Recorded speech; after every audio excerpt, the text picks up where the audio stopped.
Good morning. Today is April 2nd. Sadly, yesterday, one of the singer-songwriters of a band that I like a lot called Fountains of Wayne died. His name was Adam Schlesinger. He died from complications of COVID-19. Fountains of Wayne is a band that I've loved for a really long time. They had a lot of great songs. In particular, I really like their first two albums. And beyond just their hits, there were a lot of really good songs. What I liked about them was they could use specific details and places in order to make feelings and characters and stories that were pretty universal. Here's just a little bit of one of their songs. I wanna sink to the bottom with you. I wanna sink to the bottom with you. The ocean is big and blue, and I just wanna sink to the bottom with you. Cars on the highway, planes in the air, everyone else is going somewhere, but I'm going nowhere, maybe there soon. I might as well just sink down with you. I wanna sink to the bottom with you. I wanna sink to the bottom with you. The ocean is big and blue, and I just wanna sink to the bottom with you. So since we don't have any actual assignment today or lesson to go through, I thought I would go through and answer some questions that I've been getting via the surveys as well as via email. Let me add what I've said yesterday, which is that if you have any questions for me, emailing me is the best way to do it. If you go through Google Classroom, and now that most of the surveys have been submitted, I get notifications from all over the place, and so I want to be sure to get right back to you. So if you email me, that's the easiest way for me to do it. I am at this point planning to be at my computer, essentially doing work and preparing and getting back to you from at least 1 o'clock to 3. So like 1 to 3, I should be at my computer. So if you send me an email anytime during the day, that would be when I get back to you. But I did collect a couple, about 10 questions that I've gotten between emails and between the survey and put them kind of together so I can address them to you quickly here on the video as today's lesson. A lot of people have been asking about using things like Zoom or Google Hangout. They see their siblings using it or their parents using it. Currently, I don't have a plan for this because of all the restrictions of people being at home and having different technology limitations. I don't see myself requiring any time for us all to be together. Also, if there are other classes doing it, I don't want to have to contact every teacher in the school and maybe even the district if you have siblings. So right now I'm not planning on using Zoom or Google Hangout. I may, because I've gotten so many questions about it, maybe I'll open it up to if anybody wants to join one, we can do that. And I would probably use Google Hangout just because we're using Google for everything else and it's just kind of easier that way. Right now I don't plan on that. If you think that would be good or you'd like for me to plan a period-wide one, I don't want to require it is a better answer.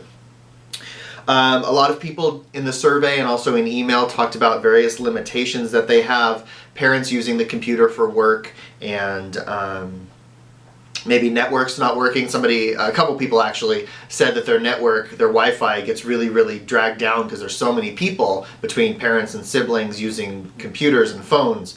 So that's part of why, not just me, but I think a lot of teachers in the district overall are giving kind of like an assignment a day that isn't actually due that day or at a certain time, because you can get to it when you can. It's part of why I made the speech competition extension so long, so that you can access the recording and practice and get that up to me when it's convenient and easy for you. So my assignments are not going to be due within a couple hours. They're going to be due the next day or maybe sometimes even 2 days.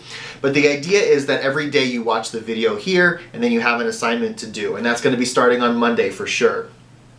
How is my family doing? Thank you, so many of you have been asking. My wife and I, fortunately, we're very lucky. We're both able to continue working, and we fortunately have an apartment that's big enough for us to have our own separate spaces. So I'm in our home office. That's where I've been broadcasting from. And my wife is in the dining room area, and so she has her whole desk set up there.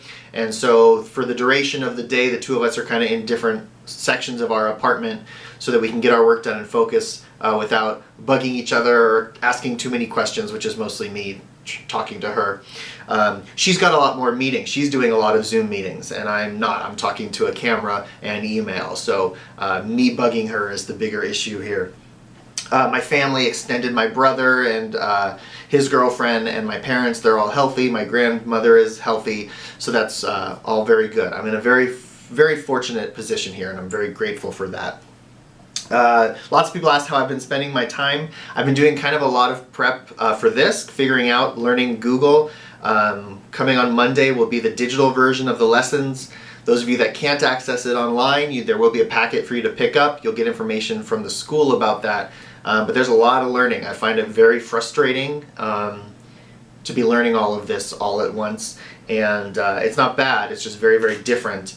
And I like talking to you guys in person and hearing back from you in person. So that's been a lot of my time. The first week that we were off, the one that was unexpected before spring break, I did a lot of reading. I got to read a lot of stuff of my own choosing, and I really, really enjoyed that it was raining, so I just sat with some tea. We have a balcony, fortunately, with a cover over it, so I did a lot of reading outside and listening to the rain, which was very nice. Yeah, I guess that's pretty much how I've been spending it. My wife and I have gone on walks every day to try to keep a little bit active and get a little bit of sunlight, which actually leads us to another question coming up in a few minutes. Time's been going well. It's just kind of weird. I forget what day it is. When my wife and I talk, we talk about the thing, was that yesterday? Was that 2 days ago? Was that this morning? We lose track of time. It's very, very strange to do that. A couple of students asked about SBAC tests. Don't worry about them. SBAC tests are not happening this year. If we do get the chance to come back to school, we don't want to spend it doing the SBAC tests. So we talk about how important they are, but unfortunately in a time like this, we skip that. Administering them and taking up that time just isn't going to work. The governor and the federal government said we don't need those tests this year. So that's very nice. You don't have to worry about that. Are we going back to school? Now, honestly, that's not up to me. That's, as the term is, people way above my pay grade. I feel like it's really early to make that determination, but I'm also not a health expert. I'm not an education administrator. That's not my decision to make. Currently, the way it's officially standing right now is I think we'd be coming back for 2 weeks in May, the last 2 weeks of the school year. That's, I think, where it officially is. However, over the last 24 hours, the governor and the state superintendent have kind of said, we don't really recommend it, but we're going to leave it up to the local districts, which means that's up to the Burbank district office to decide. You think about some places like Los Angeles and Burbank where there's a ton of people and there are cases of the virus going around here, and so it might be a little more dangerous to come back to school. However, there are lots of places in California and the country where they don't have that virus going around and they're not as concentrated as we are. So for them, going back to school would be something that's a lot more manageable and realistic. Around here, I don't know yet. I'm hoping we'll wait and see a couple weeks before that decision is made, but that decision is not up to me. I've got to get the phone. I'll be back in a moment. Just yesterday, in the last 24 hours since my last video, the governor essentially said it's up to the districts to decide. So that's for the district to decide. I don't know. I hope we're coming back for at least a week or two. It would be great to finish the speech competition. It'd be great to actually get to say goodbye to all of you. But we're in a time where that may not happen, and that's not up to us, unfortunately. What's better is the safety for everybody and not transmitting this virus. Somebody did ask about would our bodies become unhealthier due to staying in our homes too long with not much sunlight and vitamin D? Just like me not being in charge of the district, I'm not a doctor, I'm not a professional, but I would say if you can get some sunlight, at least a little bit every day, that would be great. Ask your parents. I'm not a doctor. However, I do agree that it's important for us to get outside a little bit and get some sunlight. Vitamin D does help us fight off infections and viruses. There is no study that for certain says it helps anything with specifically the coronavirus. However, it is just good for us overall to get sunlight, even for our mood. So like I said earlier, I'm very lucky. I've got a balcony, so I've been sitting out on the balcony doing reading every day and answering some emails, so I'm getting some fresh air and some sunlight. I think mentally that's very good for us, as long as you're following the guidelines to stay away from people and you're following what your parents tell you can do. I do think that that's a good concern, and it's a good way to get some every day. So thank you for that question. I don't know that I've ever been asked a health question like that before that I can remember. Somebody asked about what to do about missing assignments.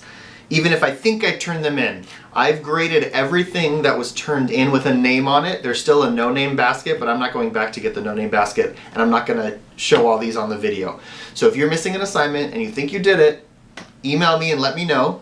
If you're missing an assignment and you don't think you did it, email and let me know. I will try to send you a copy of that. I'll tell you how to get it back to me. That's all partial credit though, because we'd gotten into speech competition and everything was graded. So not full credit for that, but you can get some credit back. It will go towards your grade because everything assigned before March 13th is going on the next grade. So you do want to do that, and if you have the time, it's a good idea to do that. Are the grades you inputted, unfortunately this question needs some proofreading, but essentially, are they considered our final semester grades? The answer is no. The current grades, the ones that the speech is going to go on, those are still going to be the 10-week grade. They might be called the 15-week grade because it got extended a little bit. The district is waiting to hear from the county about how we're handling grades for the from home thing. So there's no specific direction on that. That's still being decided by people who are further up on the chain than I am.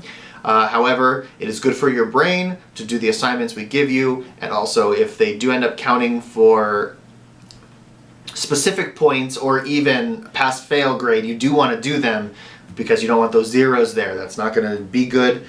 So make sure to do those assignments. I speak for myself, but probably a lot of other teachers, that we're trying to give you work that is actually beneficial and useful to you and you will use one day that we would have been doing in class. But the current grades are not necessarily your final grades, especially if we get to come back for a couple weeks. I already talked about that one. Someone asked me if I like being a YouTuber now. Kind of. I'm getting used to it. I definitely don't like it as teaching. I like to be with you guys in the classroom. I like to answer your questions and talk to you, and I like to laugh and hear your responses and have discussions. I do like when we go off on tangents, even though I get mad at myself afterwards, and I can't do that from here. It has been interesting learning this technology. It has been interesting framing things and working with lighting and uploading. That's all been really interesting, but not for my job. I want to be a teacher in the classroom. So I'm enjoying learning about it and how it works, and it's been interesting. The people that I watch on YouTube or online, it's been interesting to think about how they set things up and got started, but not as a profession. I would rather be in the classroom with all of you. And then a couple quick speech ones. Should we be standing in the video? That is good. When you stand up, even though I'm not doing it, when you stand up, you have a lot more energy in your body and you're able to move around more. Sitting here and reading it would not be very good. At least watch your posture.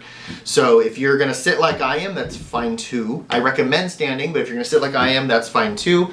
But I would recommend having good posture because that is, again, the presentation, and that's what you're being graded on. I don't need to see your whole body if you are standing. It can just be waist up. That's fine. Whatever works for you in your house with the time and space you have is fine with me. But I do recommend standing up at least, or leaning, sitting up, so that you have some energy in your body.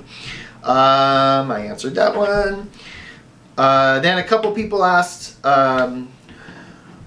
if you already did it, can you do it again? The answer is no, and that is in the question and answer, the FAQ that I put in the packet. Whatever your grade is, if you did it already, that's your grade. Don't worry about it, don't record it, I don't want to deal with it, and you already got your grade.